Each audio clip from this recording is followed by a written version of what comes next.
Boa noite. Tá fraco. Boa noite. Obrigado. Dizem que a terceira vez sempre é melhor. Mais uma vez, vou dar mais uma chance para vocês. Boa noite. Boa noite. Legal. O Tiago ele deu a marmelada para vocês de ficarem sentados. Fiquem em pé novamente. Vamos lá. Fiquem em pé. Não pode ser a pessoa da mesma fileira, tá? Ou da família que veio junto no mesmo carro. Dá uma boa noite pro teu irmão do teu lado aí. Pode sair do teu lugar, vai para a fileira vizinha, fala assim: que bom que você veio.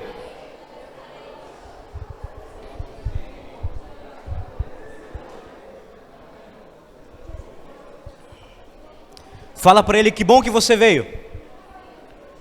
Se eu soubesse, eu não viria. Brincadeira. Brincadeira, brincadeira. Brincadeira.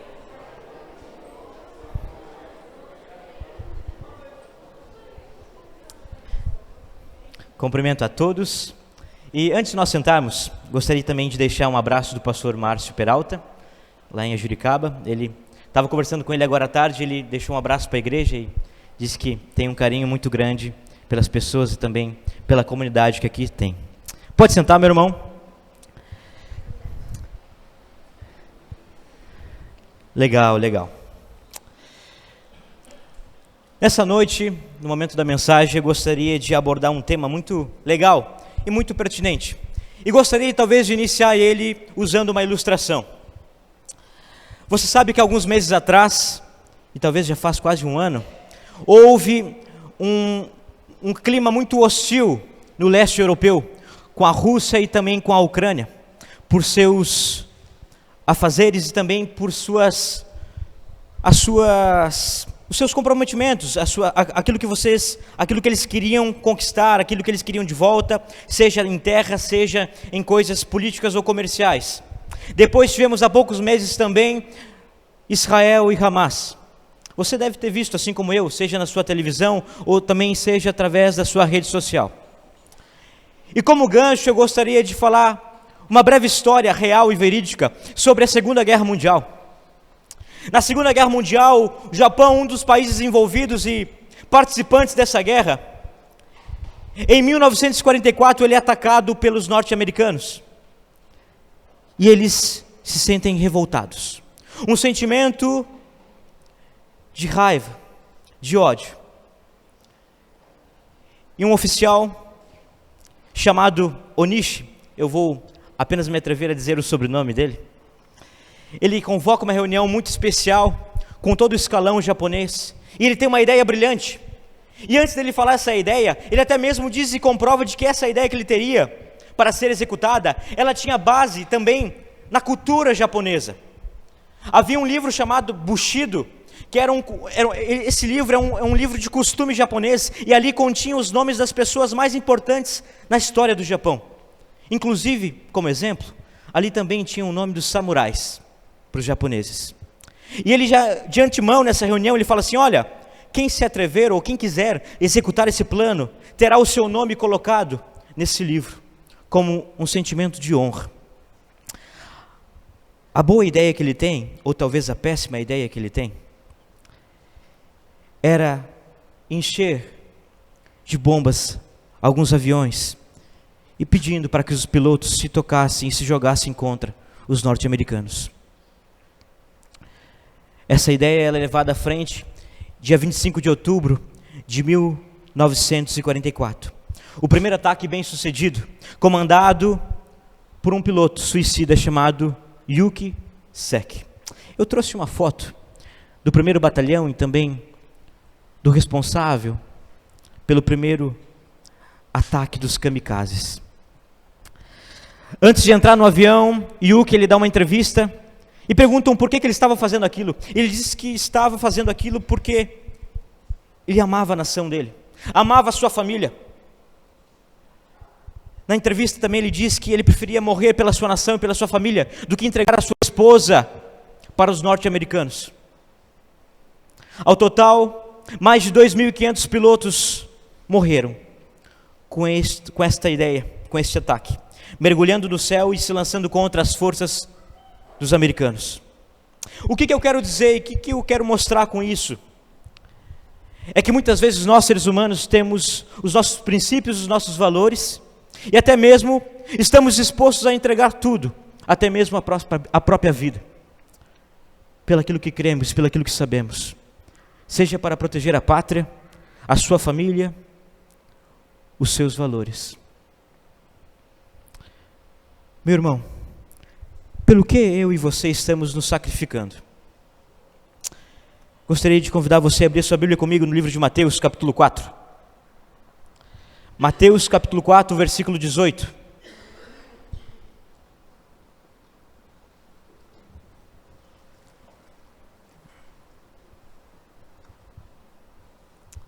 Mateus, capítulo 4, versículo 18. Vou fazer algo que geralmente não é de costume. Quem encontrou diz amém. Quem não encontrou diz misericórdia. Ah, temos alguém sincero, muito bom. Gosto disso. Vamos dar mais um tempo. Legal, vamos ler o texto. Mateus capítulo 4, versículo 18 diz assim: Enquanto andavam à beira do mar da Galileia, Jesus viu dois irmãos, Simão, também chamado Pedro, e André. Jogavam redes ao mar, pois viviam da pesca. Jesus lhes disse: Sigam-me, e eu farei de vocês pescadores de gente. No mesmo instante deixaram as suas redes e o seguiram. Pouco adiante, Jesus viu outros dois irmãos, Tiago e João, consertando redes num barco com o pai Zebedeu. Jesus os chamou e eles também o seguiram de imediato, deixando para trás o barco e o pai. Amém? Vamos orar mais uma vez? Senhor, nós estamos aqui, Senhor, na tua casa e queremos ouvir a tua voz, Senhor. Queremos que o Senhor abra os nossos corações, Pai, falando aos nossos ouvidos para que possamos compreender, Deus, aquilo que tu queres para a nossa vida. Nos perdoa, Senhor, porque somos falhos e pecadores, Pai. Mas talvez, Senhor, não por alguém, não por uma música, Senhor, mas se saímos hoje, Senhor, abaixo de chuva de nossas casas, era para ouvir a tua voz, Senhor. Não a voz, Senhor, minha, não talvez para cumprimentar um irmão, Deus, porque estávamos com saudade, mas para ouvir a tua voz, Senhor. Assim como João Batista disse, Senhor, também faço das suas palavras as minhas. Que eu diminua, Senhor, nesse momento para que o Senhor cresça. E para que o Senhor use, Senhor, para falar com a tua igreja. E também, incluindo eu, Senhor, pois também faço parte da mesma. É no nome de Jesus que eu oro. Amém. Amém, meu irmão? Jesus então inicia o seu ministério, e antes de iniciar o seu ministério, ele é batizado por João Batista, como eu e você sabemos. Depois então ele é influenciado e levado pelo próprio Espírito Santo para ser tentado por Satanás no deserto, e aí sim inicia o seu ministério. E algumas coisas interessantes sobre esse início de ministério de Jesus. Jesus ele decide recrutar alguns homens. Não sei na sua cabeça, mas na minha faria mais sentido. Jesus ele poderia ter ido na sinagoga, no templo, ele poderia talvez ter recrutado alguns jovens muito habilidosos que conheciam a lei. Mas não, Jesus vai a algum lugar, ou melhor, ele vai a um lugar inusitado. Ele poderia ter chamado os magistrados da época e os mestres da lei para fazer parte daquele grupo dos 12, mas não. Talvez, eu até coloquei aqui como forma de brincadeira, se Jesus estivesse nos dias de hoje, ele talvez iria no Cine perguntando o melhor currículo. Olha, qual o melhor currículo que você tem aí? A pessoa mais habilidosa, aquele que sabe falar inglês e também conhece muito do pacote Office. Mas não, Jesus vai a um lugar inusitado, à beira da praia. Talvez a praia, nessa época de veraneio, para mim e para você, seja um lugar onde eu e você vamos para descansar. As nossas férias.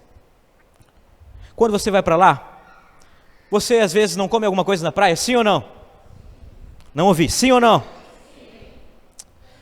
Às vezes, ou melhor, já aconteceu contigo quando tu chega na praia e tu esquece o cooler ou a cadeira de praia, já aconteceu contigo ou não? Sim, né? E essa aqui é inusitada. Quem aqui do mínimo já perdeu 10 minutos tentando colocar o guarda-sol? Sim ou não? Mais ou menos, né? Talvez a praia para mim e para você seja um contexto de férias. Mas assim como nos dias de hoje, e como era naquela época, é um contexto também onde as pessoas vão para lá trabalhar. Quando você compra um milho na praia, tem alguém que está vendendo lá na banca. Ou quando você esquece a sua cadeira de praia, existe alguém que está lá alugando a cadeira de praia.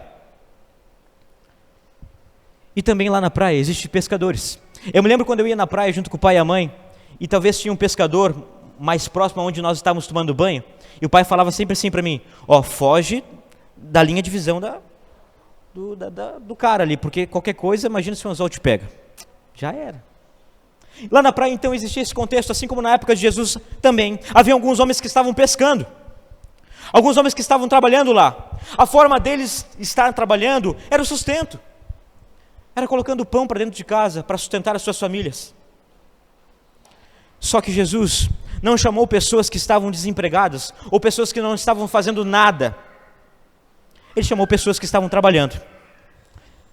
Homens que provavelmente, esses 4 que nós lemos agora, haviam sido ou rejeitados por sua classe social, haviam talvez estado ou estavam num nível muito difícil socialmente e intelectualmente para aquela sociedade. E homens que talvez estavam naquele emprego, naquela profissão, porque era algo talvez passado de pai para filho. Então, assim como nós vimos no caso dos filhos de Zebedeu, o pai também pescava. Era algo contínuo, de geração em geração. Só que Jesus faz algo extraordinário para aqueles homens. Ele chama aqueles homens. E abra um parênteses aqui. Esses 4 primeiros discípulos chamados por Jesus, eles mostram coisas muito legais para nós. Desses 4, 3 são os mais íntimos de Jesus. Desses 4, um é o mais amado, a quem Jesus confia a sua mãe para que ele o cuide. Um desses 4 é aquele que toma a frente, principalmente no livro de Atos dos Apóstolos. E embora talvez André não tivesse tanta participação e não fosse um dos íntimos, ele teve uma grande expressão sim, porque é ele que apresenta Jesus para a vida do seu irmão. E antes de falar talvez aquilo que eles responderam a esse Jesus, como você leu comigo, gostaria de falar sobre a morte desses 4. Desses 4, apenas um morreu por velhice, que foi João. Tiago, ele foi o primeiro a considerado mártir por morrer pelo Evangelho. Pedro foi aquele que foi crucificado de cabeça para baixo. E André, enquanto estava pregando, quando ele soube que não poderia pregar mais e que queriam matar ele, ele disse que o que adianta não poder pregar o Evangelho se eu não posso morrer numa cruz pelo meu Senhor? André foi aquele que foi crucificado em uma cruz em forma de X. Jesus, meus irmãos, ele nos dá privilégio, assim como estava dando para esses 4 discípulos aqui. Jesus nos dá um privilégio de sermos seus seguidores. Spurgeon, ao afirmar e dizer que então, no livro de Mateus, quando aparece 13 vezes a palavra siga-me, quando Jesus se refere às pessoas, Spurgeon diz que o chamado de Jesus sempre é no imperativo, sempre é adequado e sempre é eficaz esse chamado de Jesus. Lembra? Talvez o meu nome e o seu nome não estejam aqui, mas nessa noite, assim como preguei pela manhã, Jesus está nos chamando para seguirmos. Jesus quer que sigamos a Ele de todo o nosso coração. Pedro, André, Tiago e João, eles não tiveram esse privilégio de seguir a Jesus porque eles mereciam, ou muito menos pela profissão deles, porque pescador naquela época, meus irmãos, não era uma profissão top. Não era porque mereciam, mas era porque Jesus estava dando a oportunidade deles conviver com o próprio Cristo, com o próprio Deus pertinho. Olha que legal, no livro de João capítulo 6, do versículo 60 em diante, quando Jesus ali naquele capítulo está falando sobre ele ser o pão da vida, alguns discípulos que estavam próximos de Jesus, começaram a dizer para Jesus: mestre, mas as tuas palavras são muito duras. E eles abandonam Jesus. Jesus se vira para os mais íntimos e os mais próximos e pergunta: vocês também não vão embora? João, um dos 4 que está sendo chamado aqui agora, é aquele que responde: Senhor, para onde iremos? Só o Senhor tem as palavras de vida eterna. Esse mesmo Deus que estava chamando Simão é o mesmo Deus que tem palavras de vida eterna para mim e para a sua vida. É o Deus que não nos abandona. E lembra, meus irmãos, Jesus ele poderia ter feito tudo o que fez sozinho. Ele não precisaria de 12, não precisaria de 72, não precisaria talvez de outros discípulos, talvez que nem são citados na palavra de Deus, outras pessoas que estavam convivendo com ele. Ele não precisaria de mim e você, não precisaria de Pedro, Tiago, João e André, não precisaria. Mas Jesus faz questão de chamar pessoas para andar próximo. Jesus nos ensina aqui o quê? O discipulado. caminharmos junto, crescermos junto. E eu e você muitas vezes, digo por mim, se serviu o chapéu para você, sirva então. Por mim, às vezes nós pensamos que nós não precisamos desse Jesus. Na semana passada, enquanto estava pregando, lembrei uma coisa. Lá em Juricaba, como o pastor Márcio, a gente tem um bom relacionamento, uma boa intimidade. Ele sempre visa muito o discipulado, e é o meu discipulador, e sempre também faz com que eu cresça, tanto ministerialmente como caráter e como pessoa. E esses dias eu estava lá, enquanto eu estava lá em Juricaba ainda, e lá eu faço o programa de culto, organizo tudo direitinho, contato pessoal. E antes de iniciar o culto, Deus falou comigo tão forte, dizendo assim: Breno, como eu gostava quando você me perguntava as coisas, quando você não sabia fazer elas, quando você não sabia fazer uma oração, quando você talvez não era tão eloquente enquanto pregava, ou talvez quando nem sabia o que era um programa de culto. Muitas vezes quando nós aprendemos a fazer aquilo que estamos acostumados, deixamos Deus de lado. Mas Deus está talvez pedindo para que nessa noite você o siga, para que Ele o ensine novamente. Tanto a ensinar o seu coração, o seu caráter, a sua personalidade, como também fazer você alguém que está suscetível aos seus conselhos e aos seus ensinamentos. Jesus está chamando para que nós sigamos Ele de todo o coração. E algo legal também nessa passagem, Jesus usa da profissão deles para explicar o que eles fariam agora. A partir daquele momento então, eles abandonariam a profissão? Sim. Mas Jesus usa de uma forma ilustrativa, uma linguagem acessível para falar a eles. O que Jesus disse?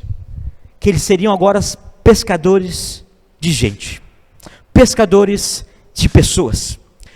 Pedro, Tiago, João e André, acredito eu que já tinham uma idade. Como era algo talvez de pai para filho, eles tinham conhecimento sobre pesca. Eles sabiam o que era pescar um peixe.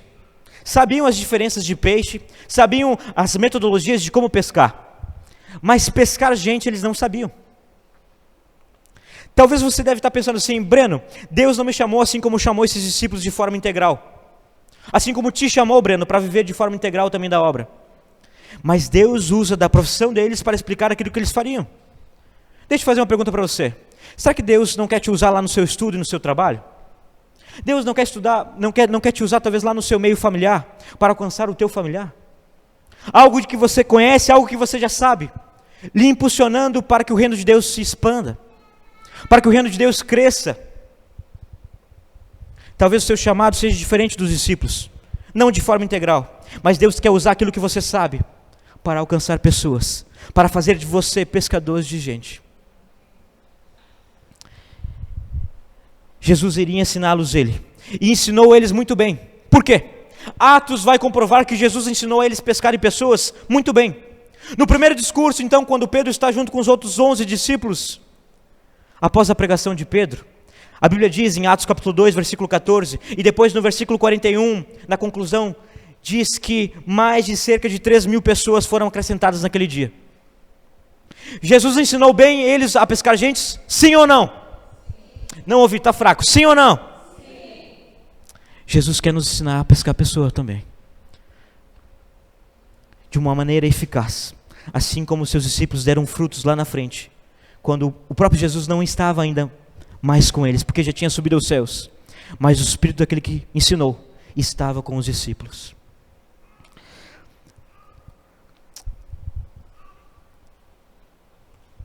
Não sei se você e eu pensamos sobre isso. Temos pescado pessoas? Temos alcançado pessoas à nossa volta? Eu sei que existe uma linha muito difícil de falar sobre isso, porque existem pessoas que têm o chamado, e eu creio nisso, que às vezes numa conversa, num Uber ou num ônibus, as pessoas que estão conversando com elas já abrem o coração e elas, parece tudo mais fácil. Mas nem só pelo fato talvez eu não ter o chamado para o evangelismo, para pregar o evangelho de forma talvez tão fácil, na qual Deus te deu um dom, porque eu e você deixamos muitas vezes de fazer as coisas que deveria ser aquilo que é básico, que era pregar o evangelho. Uma vez, quando eu estava dando um curso aqui na igreja, falando sobre o cristão contagiante, eu nunca me esqueço, e meu pai está aqui como exemplo, Às vezes você frequentar o mesmo lugar, falar com as mesmas pessoas, lhe dá a probabilidade maior de você talvez conseguir alcançar uma pessoa. Eu sempre me lembro de que quando o pai ia para a igreja ou voltava da igreja, ele sempre abastecia no mesmo posto. E depois de tantos anos abastecendo no mesmo posto ali na 68, ele acabava ficando amigo dos frentistas. Por que eu e você às vezes não pensamos quando pegamos um Uber em falar de Jesus? Ah, Breno, eu sei que é difícil e hoje talvez é uma metodologia muito mais complicada.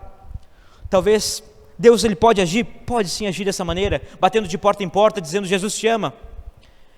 Mas às vezes um Jesus te ama é mais da boca para fora, para mim e para você é mais fácil do que gastar tempo com pessoas, discipulando e levando elas para mais próximo de Jesus. Nós vamos pelo caminho mais fácil, do Jesus te ama, mas não queremos ir pelo caminho mais difícil, de às vezes abrir a porta da nossa casa e dizer assim, vem fazer uma refeição comigo, vamos marcar alguma coisa, vamos gastar um tempo junto. E lembra, discipulado, não se escandalize pelo aquilo que eu vou dizer, mas discipulado não sempre está atrelado a uma oração, a ler a Bíblia. Discipulado é vida na vida. Aquilo que Jesus queria mostrar para os seus discípulos era assim ensiná-los, sim. Mas Jesus a todo momento não estava abrindo a Torá e dizendo assim, olha, vocês têm que fazer isso, tudo. Era vida na vida, era conviver junto, caminhar junto. E às vezes, na nossa mente de discipulado, nós chamamos alguém para discipular, olha, vamos lá na igreja para ler a Bíblia, para orar. Discipulado é muito mais do que isso. Lembra, isso é importante sim, mas é muito mais do que isso. E talvez assim como eu, você, humanamente, não saiba pescar. Pela manhã eu contei um exemplo. Me lembro quando eu ia com o pai pescar ali no Passo das Canoas. E eu não pescava, gente. Eu até pouco tempo atrás, e ainda tenho, eu tenho medo de colocar minhoca no anzol. Não conta para ninguém isso, tá? Para ninguém. E eu me lembro que quando eu estava pescando, o pai colocava um balde branco lá.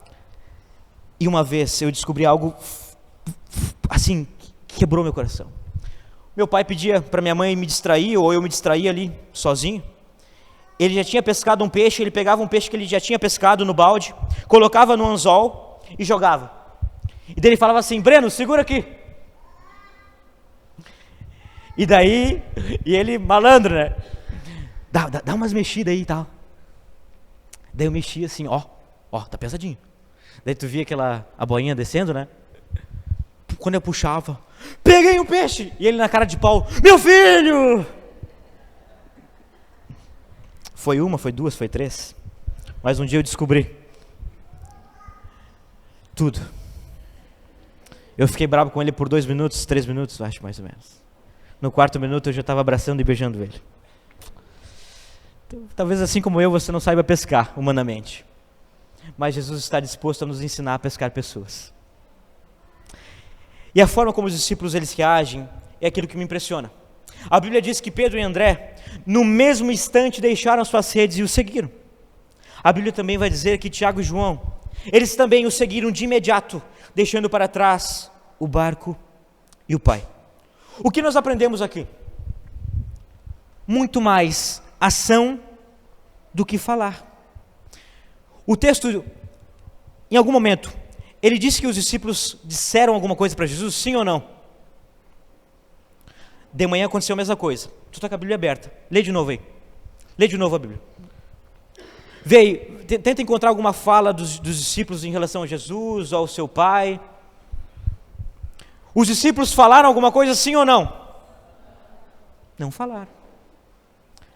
Eles mostraram muito mais em atitude do que falando. Talvez seja o contrário daquilo que eu e você façamos nos dias de hoje. Senhor, eu te sigo, mas os meus pés continuam parados no mesmo lugar ainda. Senhor, eu te sigo porque eu vou à igreja, mas o meu coração ainda está endurecido. Nós adoramos a Deus muitas vezes com a nossa boca. E lembra, essa mensagem não é especificamente para você, mas para nós. E sempre com muito cuidado eu digo, eu prego para mim. Se servir o chapéu para você, que bom, glória a Deus. Nós servimos a Deus com a nossa boca, mas com as nossas ações não. Deus, Ele quer muito mais do que o nosso coração, Ele quer a nossa ação. Em Isaías capítulo 29, versículo 13, quando Mateus, Jesus ele vai citar esse texto em Mateus 15, 8. Ele diz assim: este povo fala que me pertence, mas honra-me com os lábios, mas o coração está longe de mim. A adoração que me prestam não passam de regras ensinadas por homens. Pela manhã eu dei um exemplo de que foi algo transformador para a minha vida. Desde pequeno, minha mãe e meu pai sempre me ensinaram a orar antes de dormir. E às vezes a gente está pensando que as regras dos homens, que a Bíblia está dizendo, é algo da lei. Necessariamente não. Por quê? Depois que eu comecei a crescer, eu comecei a perceber que aquilo que eu estava fazendo e sendo ensinado pelos meus pais era uma coisa boa sim, mas havia perdido o seu sentido, porque se tornou uma regra, algo praxe. Assim como você talvez ora antes de comer, é um praxe. Lembra, não estou dizendo que isso não deve ser feito, mas será que toda vez que você ora pelo alimento, ou que você ora antes de dormir, você está fazendo aquilo como um costume, como um hábito, como algo normal que você faz no seu dia a dia? Esses dias eu estava pregando lá em Juricaba falando sobre a questão do devocional, e até fiz uma publicação sobre isso. Os irmãos lá estavam queimando por dentro, estavam assim ansiosos, e todo mundo postando: olha, fiz o meu devocional. E uma das vezes, uma das pessoas que estava colocando ali, de que havia feito o devocional, estava em dia no devocional, ela chegou para mim e falou assim: Breno, sabe o que eu tenho aprendido? É que eu posso fazer meu devocional o ano inteiro, eu posso ler a Bíblia o ano inteiro, e o meu coração continuar fechado à palavra do Senhor. Muito mais do que um hábito, muito mais do que algo prático, que eu e você talvez fazemos por anos, regras, ensinamentos humanos, muito mais do que talvez o pastor Micael ou o pastor Marco, ficam desconfiados quando você falta muito culto, muito mais do que regras humanas, em ser membro dessa igreja ou outra. Deus, Ele quer o meu e o seu coração, muito mais do que talvez uma criança ensinada pelos seus pais a orar antes de dormir. Deus, Ele quer algo genuíno no meu e do teu coração, uma adoração sincera. Você já ouviu aquela frase: quem muito fala, pouco faz? Levanta sua mão. Já ouviu essa frase? Vê se não faz sentido com a minha e com a sua vida. Falamos muito, mas fazemos pouco. O seguir a Jesus não é só em público. Eu não sei, não consigo dizer isso, porque a Bíblia não nos dá essa informação. Eles estavam trabalhando, talvez tinham alguns outros pescadores, mas talvez se fosse Jesus nos chamando nos dias de hoje, eu e você faríamos todo um alarme, né? Jesus falou assim: ó, siga-me. Eu e tu, a gente falaria assim: sério? Todo aquele drama, né? Olha, todos ouçam, eu vou seguir a Jesus. Minha família, eu vou seguir a Jesus. Meus colegas no trabalho, da faculdade, eu vou seguir a Jesus. Nós fazemos um alarme, porque queremos muitas vezes mostrar aquilo que não fazemos, se tornando algo público. Quando fazemos coisas públicas que não são genuínas, significa que talvez o nosso secreto está em débito com Deus, está em falta. Os discípulos de imediato eles largaram tudo o que eles tinham para seguir o Mestre. Não adianta nós crermos e não colocarmos em prática aquilo que Jesus nos ensina. Você lembra da parábola da casa construída sobre a rocha e a areia? Nós precisamos construir a minha e a sua vida sobre essa rocha chamada Jesus. Não dizendo talvez para Jesus: Senhor, espera um pouquinho, eu já vou. O texto diz, meus irmãos, de imediato, deixaram tudo, seguiram Ele rapidamente. Isaías capítulo 55, versículo 6, diz que nós devemos buscar o Senhor, enquanto nós podemos achá-lo. Talvez Deus está nessa noite dando a oportunidade de você o encontrar, pois Ele está te chamando para que você o siga. Mas Breno, eu estou há tantos anos nessa igreja, eu já me converti há tantos anos, mas eu gostaria que, assim como eu fiz, você se perguntasse a si mesmo: você tem seguido a Jesus de todo o seu coração? Nada está lhe prejudicando? Você não precisa deixar nada de lado, assim como os discípulos deixaram para seguir esse Mestre? No mesmo instante, seguiram de imediato, são palavras usadas nesse texto, para dizer que eles deixaram tudo e foram na hora. E talvez a gente poderia pensar assim: Eles deixaram coisas fáceis de lado, né? E lembrando, o chamado deles era talvez diferente do meu e do seu, ou principalmente talvez do seu. Jesus estava chamando eles para uma vida integral para o reino de Deus. Não entenda errado ou mal, meu irmão. Eu não quero que você deixe a sua faculdade, o seu trabalho. Não quero que você durma na rua hoje. Mas eu quero que você se pergunte se aquilo que você está vivenciando está acima das coisas de Deus na sua vida. Pedro e André deixaram suas redes e o seguiram Jesus. Tiago e João deixaram o barco e o Pai. Eles abriram mão de coisas para seguir Jesus. Quem aqui já é convertido há mais de 10 anos? Levanta a mão. Grande maioria. Há mais de 5 anos? Há mais de 20? Vamos lá. 30? Uns já estão meio... Legal, pode abaixar. Você lembra de alguma coisa que você deixou de fazer ou precisou entender que aquilo era errado para seguir Jesus? Sim ou não? Isso pode ser uma coisa mais prática para que possamos entender aquilo que os discípulos deixaram.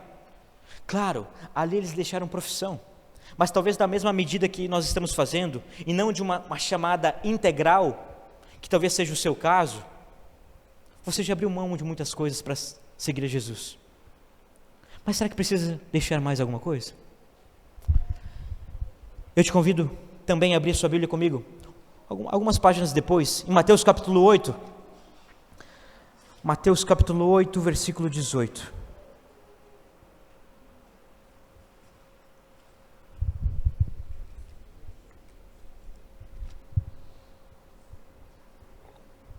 Quem encontrou diz um amém. Vamos lá. Diz assim o texto: Quando Jesus viu a grande multidão ao seu redor, ordenou que atravessassem para o outro lado do mar. Então um dos mestres da lei lhes disse: Mestre, eu o seguirei aonde quer que vá. Jesus respondeu: As raposas têm as suas tocas onde morar, as aves têm o seu ninho, mas o Filho do Homem não tem sequer um lugar para recostar a cabeça. No versículo 21 diz: Outro discípulo disse: Senhor, deixe-me primeiro sepultar meu pai. Jesus respondeu: Siga-me agora, deixe que os mortos sepultem os seus próprios mortos. Ai, ai, ai, facada, né? Se talvez fosse nos dias de hoje, falaríamos assim: meu Deus, que Jesus insensível, né? Não tem empatia. Nós já íamos cancelar Jesus já. Nós já íamos parar de seguir ele no Instagram lá e não. Basta. Não ama as pessoas. Não quer que o seu discípulo sepulte seu pai. Mas vamos primeiro no primeiro exemplo. Lembra que nós vimos então sobre 4 homens chamados Pedro, Tiago, João e André. Agora nós vamos ver mais 2 exemplos de 2 homens que estão em uma pergunta e uma reflexão sobre seguir Jesus. O primeiro era um mestre da lei.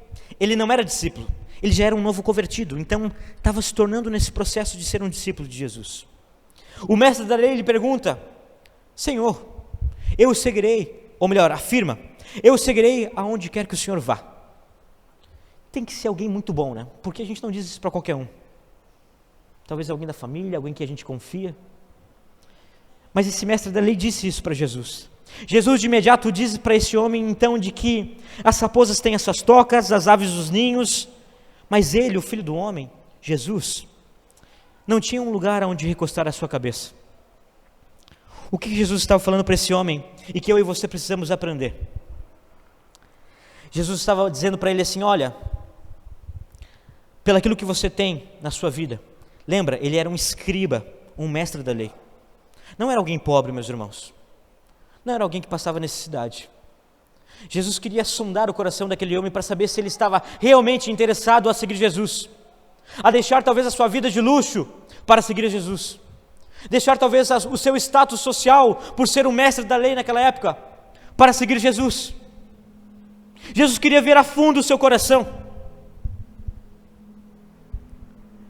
E talvez, eu não sei, mas quando a palavra de Deus fala sobre aquilo que nós devemos ser transformados em nossas vidas, nós colocamos numa balança e talvez não faça muito sentido os benefícios que o Evangelho possa nos trazer. Claro, ao menos que talvez você esteja numa igreja aonde você seja abençoado com um carro, uma casa nova a todo culto. Claro, não é o exemplo desta igreja. Assim como talvez muitas pessoas em algumas outras igrejas estão tão desesperadas por bens materiais ou por aquilo que Jesus pode dar a elas. Lembra, eu sei que Jesus é poderoso. Ele é dono do ouro e da prata, meus irmãos. Mas estamos seguindo a Jesus por benefícios? Por aquilo que Ele pode nos trazer? Por aquilo que Ele pode nos dar? Será que não seria limitar o poder de Deus por tudo aquilo que Ele poderia nos dar? Apenas trocar, em seguir a Ele, a troca de coisas? Assim como em João capítulo 6, como nós demos uma pincelada ali, quando as pessoas abandonaram Jesus, porque aqueles discípulos estavam muito mais interessados num pão físico, que Jesus estava multiplicando e dando para eles comer, do que um pão espiritual, que era o próprio Jesus. E a Bíblia diz então que muitos dos seus discípulos o abandonaram. No comentário bíblico de John Dumoulin, a oferta desse rabino a Jesus era uma oferta boa. Imagina só, Jesus ter próximo do seu vínculo de amizade um escriba, um mestre da lei. Era vantajoso talvez para Jesus ter aquele homem daquele status social perto dele. Mas Jesus, muito mais daquilo que eu e você podemos oferecer, muito mais da onde eu e você trabalhamos ou estudamos, Ele não está interessado nisso. Ele está interessado em saber como vai o nosso coração. Será que eu e você temos seguido a Jesus de forma genuína? Jesus queria mostrar para aquele homem, para esse mestre da lei, que muito mais do que um conforto de um lar, muito mais do que uma honra que as pessoas davam àquele homem, era mais importante seguir a Jesus, independente do lugar, independente do pouso. E claro, nós estamos falando sobre um contexto diferente. Eu me lembro quando eu estava preparando aqui e falando sobre o dormir ou sobre o reclinar a cabeça, né? Lá em Juricaba, a cada fim de semana eu fico na casa de um irmão diferente. E uma vez eu fui para a casa dos irmãos no interior. E geralmente eu pergunto, né? Olha, que horas vocês acordam? Eu poso geralmente de sábado para domingo, né? Então, domingo, alguns que moram no interior têm que tirar leite da vaca, fazer algumas coisas, dar pasto para os animais e tal, né? E eu perguntei assim, que horas vocês acordam, mais ou menos? E eles falaram assim, Breno, dorme, fica tranquilo. A gente sabe que tu chega tarde, sábado depois dos jovens, então pode dormir aí, relaxa.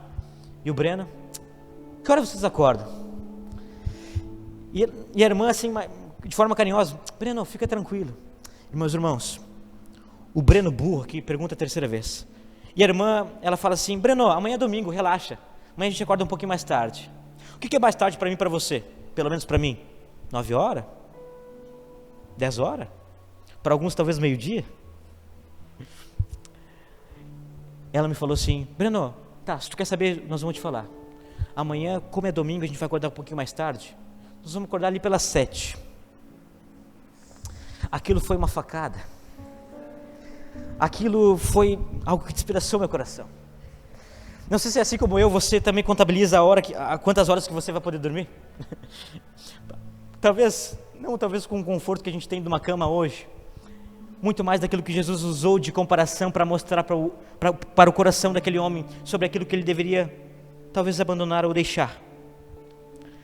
Mas era sobre um preço, para calcularmos um preço a qual deveria ser pago. Hoje na sua vida, há mais vantagens ou desvantagens em seguir a Jesus? Você é mais beneficiado em seguir Jesus ou não? Sim ou não? Talvez se for por bem material, não.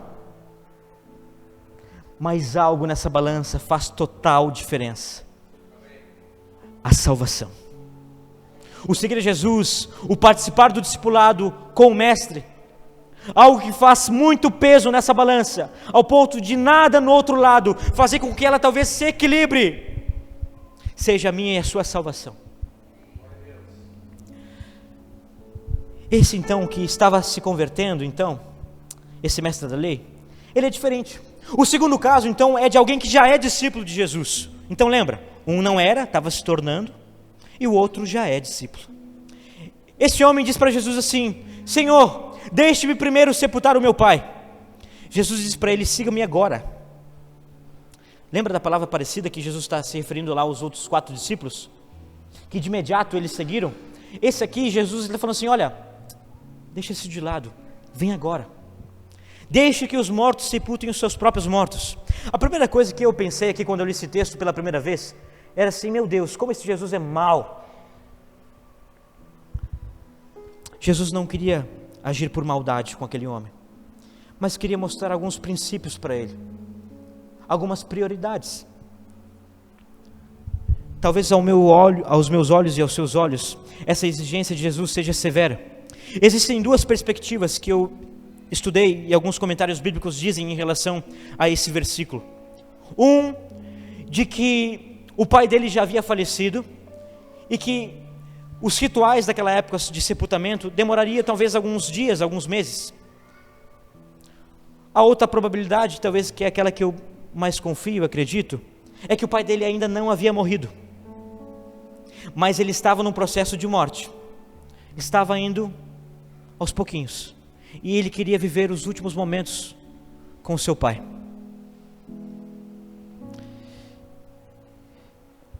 Jesus não foi maldoso, mas queria mostrar que a prioridade máxima entre qualquer coisa na minha e na sua vida é segui-lo. João Cristóvão, ele diz uma frase que me impactou muito: ainda que seja uma boa ação enterrar os mortos, ainda que seja um sentimento genuíno seu enterrar um familiar próximo, a melhor ação é pregar Jesus.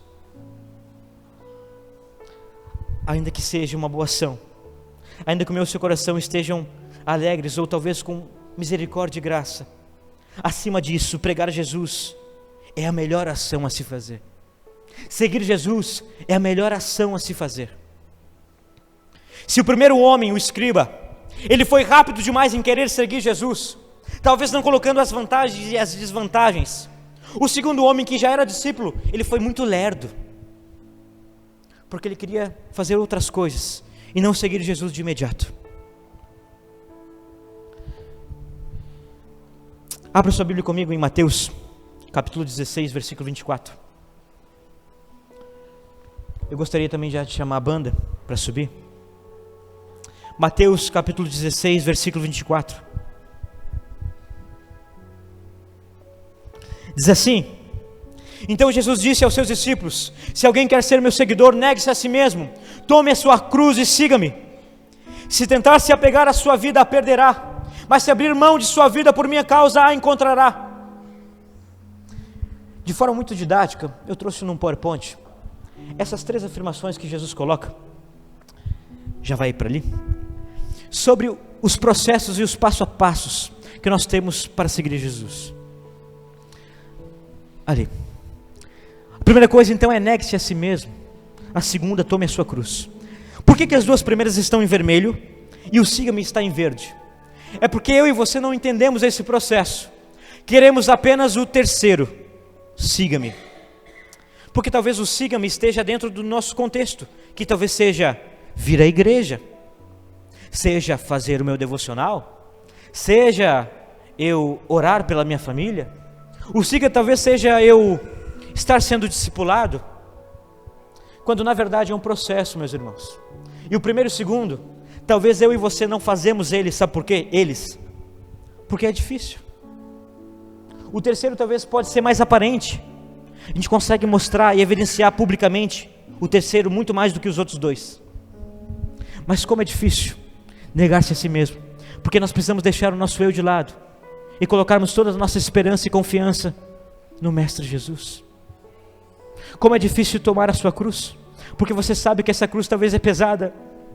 Aos olhos do mundo talvez seja desvantajoso para você seguir Jesus. Nessa semana, quando eu estava fazendo uma visita a uma casa de alguns irmãos muito queridos, nós estávamos conversando sobre algumas outras religiões e tal, e a irmã falou assim para mim: Breno, você não sabe o quanto é vantajoso servir para mim Jesus agora, porque quando eu estava servindo aos demônios, eu me senti uma escrava. Era muita oferenda, muitas coisas a se fazer. E quando na verdade, talvez para mim e para você, vir a um culto, ler a Bíblia, falar com Deus, já seja algo muito que gera muito sacrifício em mim e em você, algo que gera muita dificuldade. Não devemos apenas pensar ou dizer com a nossa boca que devemos seguir a Jesus, mas devemos fazer isso na prática, negando a nós mesmos todos os dias. E Jesus mostra nessa sequência o que nós precisamos fazer para sermos seus seguidores. Se nessa noite você quer ser seguidor de Jesus, seguir a Ele de todo o seu coração, siga os 3 passos bonitinho. Eu sei que não é fácil, eu digo por mim, mas não faça apenas o 3º. Deixe o seu eu de lado, deixe o seu pecado de lado, pegue a sua cruz e siga o Mestre, esse mesmo Mestre que também carregou uma cruz. E às vezes nós estamos colocando tudo em comparação ao Evangelho, e de forma geral, colocamos várias coisas na balança, para sempre talvez percebemos que o seguir a Jesus é algo difícil. Meus irmãos, não adianta nós termos a melhor família, a família perfeita, se nós não tivermos Jesus nela. Não adianta nós termos o melhor estudo, se não tivermos Jesus conosco. Não adianta nós sermos a pessoa mais esforçada, ou termos a melhor formação nesse mundo, se não tivermos Jesus no nosso coração. Não adianta nós termos o melhor currículo, se não tivermos Ele dentro de nós falando, nos ensinando, seja o emprego, seja o carro, seja a casa que for. Se não tivermos Jesus, nada, não serve para nada a minha e a sua vida. Devemos seguir a Ele em qualquer circunstância, não às vezes colocando coisas no outro lado da balança para que pesem mais. Jesus é o nosso tudo.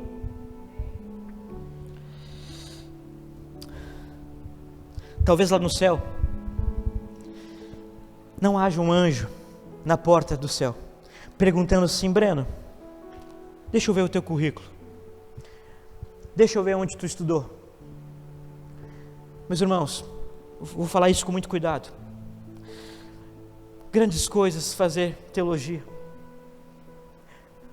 Eu digo por mim e digo por aquilo que vejo. Conheço muitos colegas meus que estavam para se formar e abandonaram tudo. O que adianta conhecer hermenêutica, o texto original, e saber tudo sobre a Bíblia, conhecimentos gerais bíblicos, se não tivermos nosso coração centrado na presença do Senhor? Não adianta de nada. Lá no céu talvez o anjo vai dizer assim: olha, esse aqui era discípulo do Márcio, congregava, era membro na PIB de Gravataí, então esse aqui pode entrar. Ou assim como criança, quando eu era criança, eu imaginava que quando o arrebatamento acontecesse, eu ia me agarrar nos pés do meu pai e da minha mãe, ia subir junto. É muito mais do que isso, meus irmãos. A vida eterna não é assim como nós pensamos. Eu te convido a você ficar em pé nesse momento.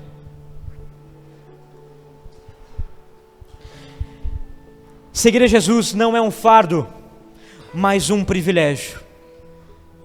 Talvez aos olhos do mundo, ou talvez aos meus olhos em alguns dias, aos teus olhos em alguns dias, seja algo dolorido. E eu sei que talvez a caminhada na fé, muitas vezes é difícil sim, meus irmãos. Mas ela continua sendo um privilégio que muitos poderiam ter. Se eu e você devemos seguir esse Jesus, se eu e você temos esse privilégio, que possamos trabalhar também para esse Jesus.